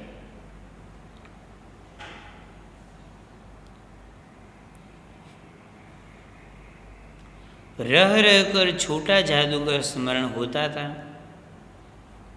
यहाँ पे लेखक को बार बार वह जो छोटा जादूगर है तो उसके दिमाग में आता है, बार बार आता है। स्मरण करना यानी कि याद करना, उसे बार बार वो याद आता है कि कितना बेचारा छोटा सा लड़का था, जादू के खेल दिखाता था। 1 रुपया उसे मिला, उसे से वो ये लेने वाला था, खाना खाने वाला था। सचमुच वह एक झोपड़ी के पास कंबल कंधे पर डाले खड़ा था। लेखक अभी सोच रहे थे कि छोटे जादूगर के बारे में, और वहाँ उसने देखा तो उसके सामने वह खड़ा था। उसने कंबल भी लिया था, कंधे पे डाला हुआ था। मैंने मोटर रोककर उससे पूछा, तुम यहाँ कहाँ? लेखक ने कहा कि तुम यहाँ क्या कर रहे हो? मेरी माँ यहीं है ना। अब उसे अस्पताल वालों ने निकाल दिया है। उसने कहा कि मेरी माँ है, वो यहीं पे रहती है। वो बेचारी बीमार थी, लेकिन फिर भी अस्पताल वालों ने उसको घर पे जाने के लिए बोल दिया है। और देखो वो रहने की जगह कैसी है, कैसी रहने की जगह, झोपड़ी है। उसने कहा कि यही मैं रहता हूँ, मेरी माँ भी यही है। छोटे जादूगर ने कंबल ऊपर से डालकर उसके मैं उतर गया। उस झोपड़ी में देखा तो एक स्त्री चिथड़ों से लदी हुई कांप रही थी। चिथड़ों से लदी हुई मतलब होता है कि फटे पुराने कपड़ों में, फटे पुराने कपड़े बेचारे ने पहन के रखे हैं और कांप रहे हैं। यहाँ पे ये जो पूरा चैप्टर है वह सर्दी के मौसम में लिखा हुआ है, इसीलिए लेखक ने देखा कि ठंडी की वजह से वह कांप रहे हैं। छोटे जादूगर ने कंबल ऊपर से डालकर उसके शरीर के चिपटते हुए कहा, माँ मेरी आंखों में आंसू निकल पड़े। लेखक जो है उसकी आंखों में आंसू आ गए। उसको लगा कि बेचारे की कैसी जिंदगी है, ये है इतना छोटा फिर भी कितनी बड़ी जिम्मेदारी वह निभा रहा है। अपनी जो बीमार माँ है उसकी कितनी वह सेवा कर रहा है। तो ये उसकी सबसे बड़ी बात है कि वो पूरे शहर में घूम घूम कर जादू के खेल दिखाता है और कहीं से पैसे मिलते हैं, कहीं से पैसे भी नहीं मिलते हैं, ऐसा भी होता है। लेकिन फिर भी वो पूरे शहर में घूम घूम कर जादू के खेल दिखा दिखा कर अपना ये जो घर है वह चला रहा है। तो ये कितनी बड़ी बात है कि इतना सा छोटा सा लड़का है और वह कितना अच्छा काम जो है वह कर रहा है। इसीलिए लेखक ने उसे उस जगह पे देखा तो लेखक की आंखों में भी आंसू आ गए।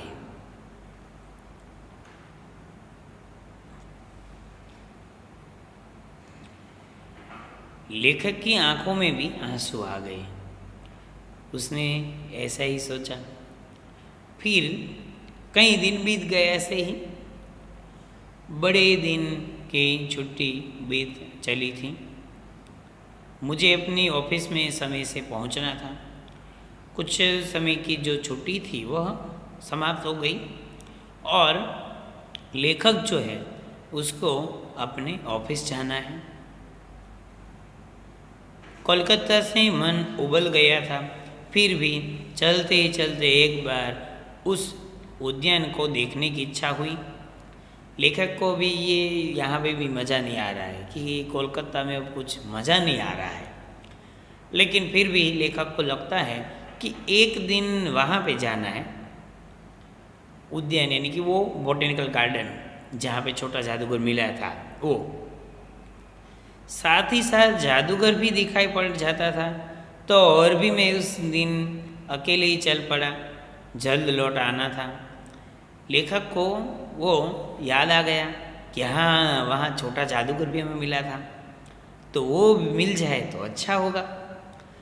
तो लेखक अकेले ही उस दिन चल पड़े कि बहुत दिन बीत गए, उस छोटे जादूगर को भी नहीं मिले हैं और शायद आज को मिल जाए तो अच्छा होगा। 10 बज चुका था। मैंने देखा कि उस निर्मल धूप में सड़क के किनारे एक कपड़े पर छोटे जादूगर का रंगमंच सजा था। मस्त। 10 बज चुके थे, यानी कि 10 o'clock मॉर्निंग टाइम में मैंने देखा कि उस निर्मल धूप, सुबह के जो धूप होता है वो इतना नहीं होता है, और ये ठंडी के मौसम में तो वो भी अच्छा लगता है। गर्मी के मौसम में तो 9 बजे का धूप भी अच्छा नहीं लगता है। तो उसने इसीलिए यहाँ पे शब्द प्रयोग किया है कि निर्मल धूप, यानी कि अच्छा। एक कपड़े पर छोटे जादूगर का रंगमंच सजा हुआ था। ये यहाँ पे देखो, एक कपड़े पे रंगमंच यानी कि स्टेज, छोटा जादूगर का स्टेज देखा उसने कि यहाँ तो स्टेज शो चल रहा है। मोटर रोककर उतर पड़ा। वह बिल्ली रूठ रही थी, भालू मनाने चला था, ब्याह की तैयारी थी। यह सब होते हुए भी जादूगर की वाणी में वह प्रसन्नता नहीं थी। लेखक ने देखा कि खेल भी वही था, लेकिन जो उस समय उसने देखा था यहाँ ऐसा नहीं हो रहा था। खेल तो वही है, लेकिन लेखक को कुछ मजा नहीं आ रहा है। इस बार वाणी में वह प्रसन्नता नहीं थी। यहाँ पे देखो बताया गया कि जो बोल रहा था वो प्रसन्न नहीं था, ऐसे ही बस बता रहा था, कुछ काम कर रहा है, ऐसे काम कर रहा था। जब औरों को हंसने की चेष्टा कर रहा था तब जैसे स्वयं कांप जाता था, दूसरों को वो हंसा भी नहीं सकता था। मानो उसके रोए रो रहे थे। मैं आश्चर्य से देख रहा था। उसके रोए रो रहे थे, ऐसा उसकी सूरत ही रोने जैसी थी। लेखक को लगता है कि ये जो खेल है उसमें उसको मज़ा नहीं आ रहा है, कुछ प्रॉब्लम हुआ है। मैं आश्चर्य से देख रहा था। खेल हो जाने पर पैसा बटोर कर उसने भीड़ में मुझे देखा। वह जैसी क्षण भर के लिए स्मृतिमान हो गया। मैंने उसकी पीठ थपथपाते हुए पूछा, आज तुम्हारा खेल जमा क्यों नहीं? लेखक ने कुछ पूछ लिया कि आज तुम्हारे खेल में मज़ा नहीं आया। और लेखक को उसने देखा तो उसको स्मृतिमान यानी कि याद किया कि इसको मैंने कहीं देखा है। फिर उसे याद आया कि ये तो वह लेखक है। फिर लेखक ने उसे पूछा, पहले तो उसको पीठ थपथाई यानी कि शाबाशी दी और कहा कि आज तुम्हारा खेल जमा क्यों नहीं? माँ ने कहा है कि आज तुरंत चले आना, मेरी घड़ी समीप है, अविचल भाव से उसने कहा। लेखक के सामने उसने यह बात बता दी। अविचल यानी कि कुछ बात बनाए बिना ऐसे ही बोल दी साधारण, कि माँ ने कहा है कि आज तुम तुरंत चले आना, मेरी घड़ी समीप है। मेरी घड़ी समीप है यानी कि माँ का कहना है कि मेरा मृत्यु नजीक है, मैं मरने वाली हूँ, इसीलिए तुम तुरंत चले आना। ऐसे अविचल, कुछ विचलित हुए बिना उसने कह दिया।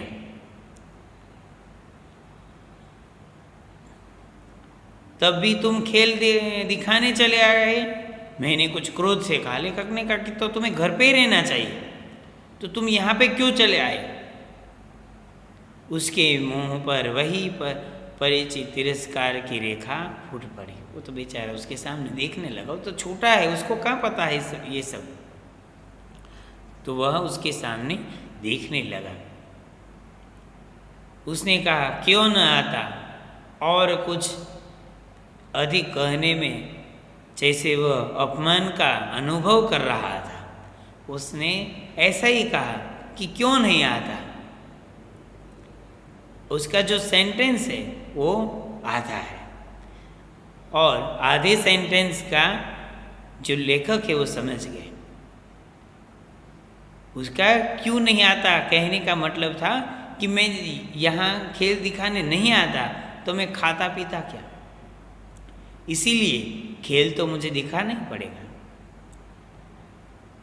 और कुछ अधिक कहने से जैसे वह अपमान का अनुभव कर रहा था। क्षण भर में मुझे अपनी भूल मालूम हो गई।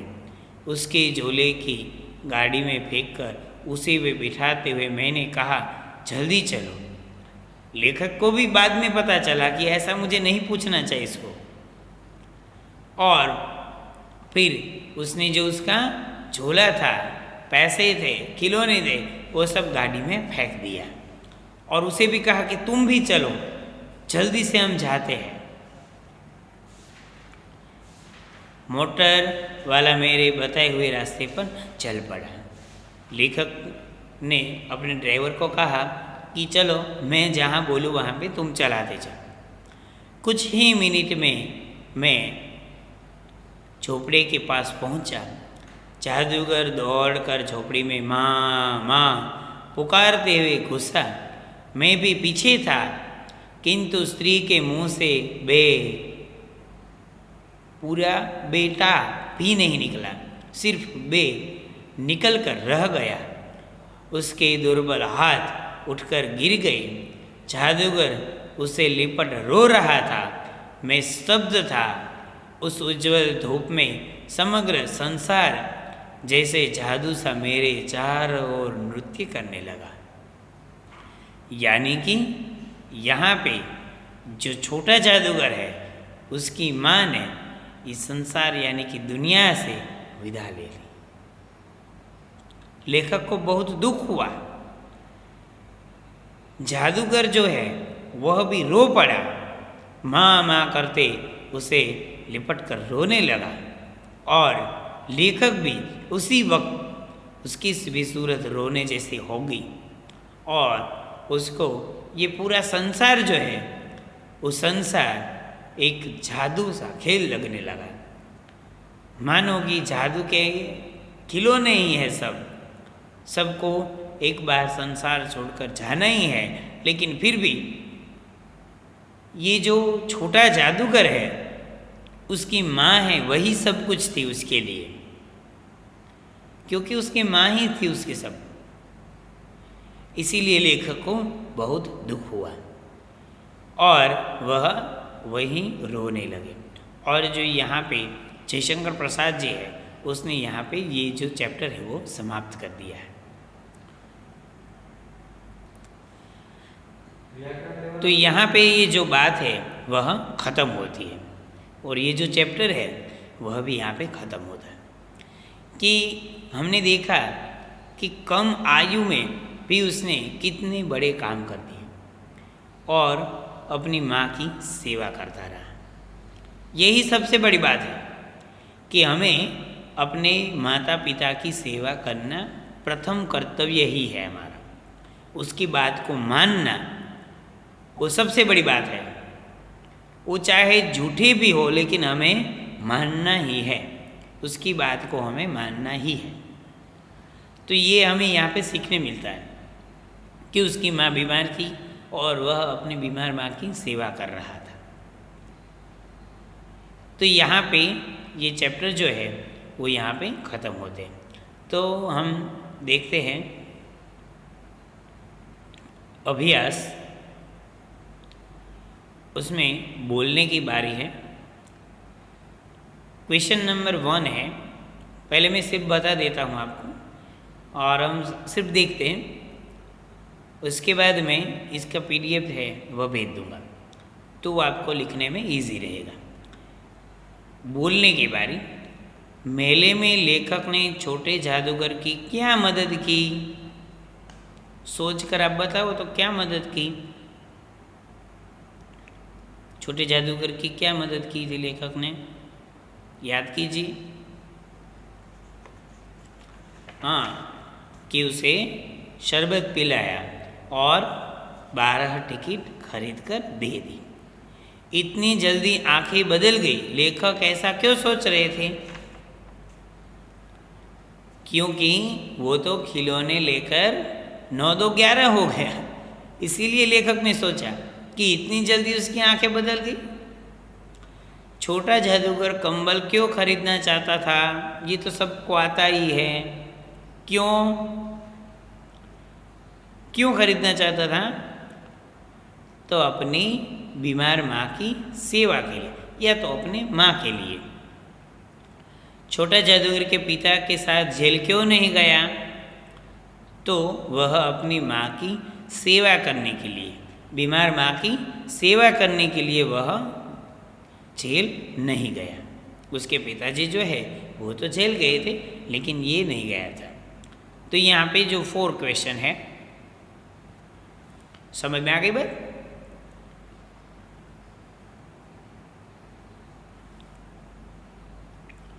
तो यहाँ पे नेक्स्ट हम देखें, तमाशा देखने नहीं दिखाने निकला हूँ, इस कथन का अर्थ स्पष्ट कीजिए। का ऐसा क्यों कहा होगा कि मैं तमाशा देखने नहीं निकला हूँ, दिखाने के लिए निकला हूँ? क्यों कहा होगा? सोच कर बताना है, इस कथन का अर्थ स्पष्ट करना है। कथन यानी सेंटेंस।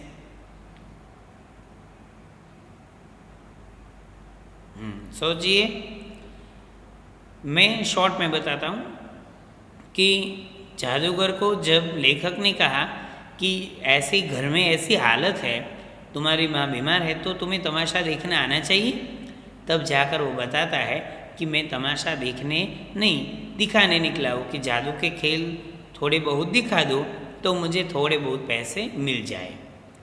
बालक को आवश्यकता ने कितना शीघ्र चतुर बना दिया है। मैंने पहले ही आज का लेक्चर, जो हमारा लेक्चर है वो स्टार्ट हुआ, उसमें हमारा यही सेंटेंस था, तो मैंने आपको उसमें बता दिया है। अंतिम दिन छोटे जादूगर के तमाशे में आकर्षण नहीं था। ऐसा क्यों? क्योंकि उसकी माँ ने बताया था कि तुम आज जल्दी से आ जाना, क्योंकि मेरा समय नज़दीक है, यानी कि मृत्यु की घड़ी आ गई है। इस कहानी के माध्यम से लेखक हमें क्या संदेशा देना चाहते हैं?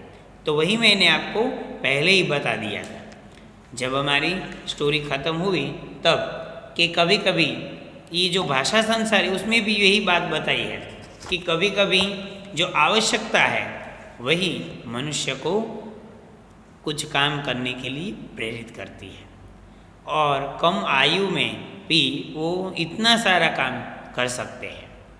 तो वही हमें ये सब लॉन्ग क्वेश्चन है, लेकिन मैंने अभी आपको शॉर्ट में बताया, लेकिन आपको लिखना है लॉन्ग ही, लेकिन वो मैं भेज दूंगा आपको। छोटा जादूगर 1 रुपये से क्या खरीदना चाहता था? सूत की कंबल और पकौड़ी। तो खाने के लिए पकौड़ी और अपने माँ के लिए सूती कंबल। नन्हा जादूगर था मातृभक्त, देशभक्त नहीं, अवसरवादी नहीं, लालची भी नहीं था, और अपनी माँ की सेवा कर रहा था। तो क्या हो गया? वह मातृभक्त हो गया। इसीलिए यहाँ पे बताया है कि मातृभक्त। MCQ आप टिक मार्क करिए।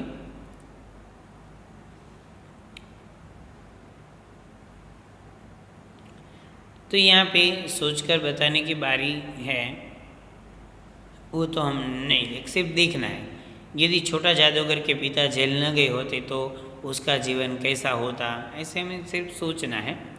पिता जेल में है और माँ की मृत्यु हो गई, अब छोटा जादूगर क्या करेगा? आप लेखक की जगह होते तो इस विकट परिस्थिति में छोटे जादूगर की मदद कैसे करते थे? तो ये तो सिर्फ सोचने की बात है। हाँ, अब है भाषा संसार। भाषा संसार यानी कि ग्रामर स्किल, जो हमारे फेयरबुक में नहीं लिखना है, ये सिर्फ आपको ये टेक्स्ट बुक में ही लिखना है। तो फर्स्ट पार्ट है वर्ण विच्छेद कीजिए। तो वर्ण विच्छेद किस तरीके से करना चाहिए ये आपको मालूम है, 4th स्टैंडर्ड से आता है कि वर्ण विच्छेद कैसे करते हैं। तो वर्ण विच्छेद मतलब यहाँ पे जो फर्स्ट है व हा, तो वो कैसे बना होगा? तो व प्लस अ प्लस ह और प्लस आ। तो इस तरह इन सबको मिलाते हैं तो वो बन जाता है व हा। तो यहाँ पे देखो, यहाँ पे दिया हुआ है व प्लस अ प्लस ह प्लस आ। जो हमारे शब्द है उसमें जो अक्षर है, मान लो कि आपने लिखा है क, तो ये जो क है उसके साथ अ मिला हुआ है। हम कैसे बोलते हैं क, तो उसके पीछे अ आया ना। तो इसीलिए जब आप वर्ण विच्छेद आपको करना हो तब हम ये जो क है तो वो क को इस तरह लिखते हैं कि क प्लस अ। ये यहाँ पे देखो, ये जो चिन्ह है उसे हलंत चिन्ह कहते हैं, यानी कि आधा। ये जो क है, ये जो क है वो आधा है, उसके साथ अ मिलता है तब जाकर वो पूर्ण होता है, तब जाकर वो क बनता है इस तरह।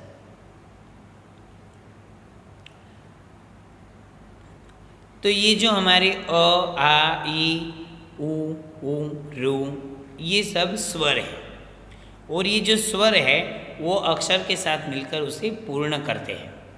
मान लो कि आप क है तो नेम लिखते वक्त आप क्या करते हो? क का क्या करते हो? ऐसा करते हो ना। तो ये वही हो गया। देखो यहाँ पे क प्लस अ, समझ गए? तो देखते हैं भाषा संसार। हंसी तो ह प्लस अ प्लस स प्लस ई। गुंज ग प्लस उ प्लस झ प्लस अ। कांपना तो क प्लस आ प्लस प प्लस अ प्लस न प्लस आ। मुँह तो म प्लस उ प्लस ह प्लस अ। मैं तो म प्लस ए। तो इस तरह भाषा संसार में जो वर्ण विच्छेद है वो इस तरह बनते हैं। उसके बाद विशेषण और विशेष्य और विशेषण। तो यहाँ पे विशेषण जिसको लगते हैं उसको विशेष्य कहते हैं। विशेष्य, विशेष्य और विशेषण दो बार है। मान लो कि मीठा जो है वो विशेषण है, तो जिसके साथ लगेगा वो क्या हो जाएगा? विशेष्य। मीठा शरबत, साफ रुमाल, मज़ेदार तमाशा, दुर्बल हाथ, घना वृक्ष, छोटा जादूगर, मीठी वाणी, 1 रुपया। उपसर्ग और मूल शब्द, आगे जो लगता है उसे उपसर्ग करते हैं और प्लस मूल शब्द बनकर पूरा एक शब्द बनता है। मान लो कि ये जो संपूर्ण शब्द है वो अकेला नहीं है, उसके साथ 2 शब्द मिले हुए हैं। एक तो उसके साथ क्या मिला है? उपसर्ग, और दूसरा शब्द है मूल शब्द। यहाँ पे देखो सम प्लस पूर्ण, तो देखो इस तरह होगा।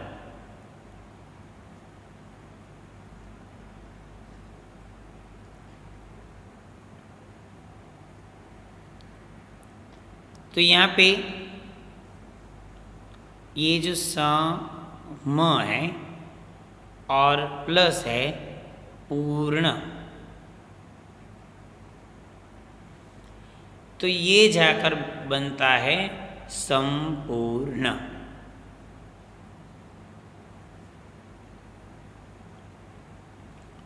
तो ये जाकर बनता है संपूर्ण। अभाव, अ प्लस भाव। निःश्वास तो निह प्लस श्वास। अपमान तो अप प्लस मान। आजीविका तो आ प्लस जीविका। प्रसन्न तो प्र प्लस सन्न। निर्मल तो नीर प्लस मल। दुर्बल तो दूर प्लस बल। तो यहाँ संबंधक अवयव जोड़कर वाक्य पूरा कीजिए। ये तो एकदम इजी है। उसके मुंह पर गंभीर विषाद के साथ धैर्य की रेखा थी। हम लोग लता कुंज देखने के लिए चले। छोटा जादूगर पिता के बिना अपना घर चलाता था। लेखक पूरी रात छोटे जादूगर के बारे में ही सोचता रहा। भीख मांगने की अपेक्षा वह परिश्रम करके अपना पेट भरेगा। श्रीमती जी ने कहा, दिखलाओ जी, तुम तो अच्छे आए। मनुष्य के सुख दुख का मान अपना ही साधन तो है। मैं छोटे जादूगर को जानता पर हूँ। बीमारी ने ऐसे घेरा कि इलाज में उसकी जमीन तक बिक गई। तो यहाँ आपको समझ में आ गई। वर्ण विच्छेद की जो बात है वो आपको याद रखना एक बार, फिर भी हम देखेंगे एक बार। लेकिन वर्ण विच्छेद एकदम इजी है, उसमें कुछ करना ही नहीं है। वर्ण विच्छेद में आपको सिर्फ याद रखना है कि उसका वर्ण विच्छेद कैसे करें। कोई भी शब्द हो बस उसको अलग करना है, उसके लेटर के हिसाब से आपको अलग करना है। फिर हम एक बार ये पूरा भाषा संसार है वह देख लेते हैं। वर्ण विच्छेद में था वह, तो वह, मेरे साथ आप लोग भी बोलोगे, व प्लस अ प्लस ह प्लस आ। हंसी तो क्या होगा? ह प्लस अ प्लस स प्लस बोलो ई। गुंज ग प्लस उ प्लस झ प्लस अ। कांपना क प्लस आ प्लस प प्लस अ प्लस न प्लस आ। मुँह म प्लस उ प्लस ह प्लस अ। मैं म प्लस ए। विशेषण में शरबत तो कैसा, मीठा, रुमाल तो साफ, तमाशा तो मज़ेदार, हाथ तो दुर्बल, वृक्ष तो घना, जादूगर तो छोटा, वाणी तो मीठी, रुपया तो एक। उपसर्ग और मूल शब्द संपूर्ण तो सम प्लस पूर्ण, अभाव अ प्लस भाव, निःश्वास तो नेह प्लस श्वास, अपमान तो अप प्लस मान, आजीविका आ प्लस जीविका, प्रसन्न प्र प्लस सन्न, निर्मल तो निर प्लस मल, दुर्बल दूर प्लस बल। तो ये आपको बात समझ में आ गई। यहाँ पे ये जो उपसर्ग और प्रत्यय है, वर्ण विच्छेद है और विशेषण।